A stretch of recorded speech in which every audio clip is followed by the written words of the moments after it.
Madam Secretary, you and I have talked about Joseph Kony, who abducted 30,000 children. The boys he turned into child soldiers, the girls into concubines, and some of the horrible circumstances that we've had with some of the worst human rights abusers. And likewise, people like Victor Boot, who's now in custody, but a gun runner, supreme, who, as an arms trafficker, armed both sides of some civil conflicts. There is a rewards program the State Department has, and I have legislation to expand that to include transnational organized crime, to go after people like Victor Boot, as well as those engaged in the worst human rights abuses, like Joseph Kony.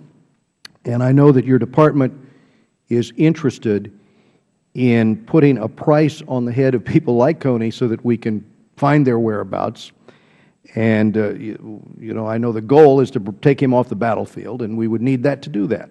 So we'll have a hearing next week on this subject. I wanted your thoughts, if I could. Well, Congressman, this is the first time I've heard of your legislation, but speaking personally, I would support it because I have the responsibility of signing off on rewards that go to people who have helped us apprehend, serious criminals and terrorists.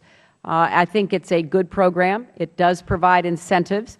So I would be very interested in working with you. It's also a lot less expensive than some of the alternatives of trying to track down some of these bad guys. So let's work together on that.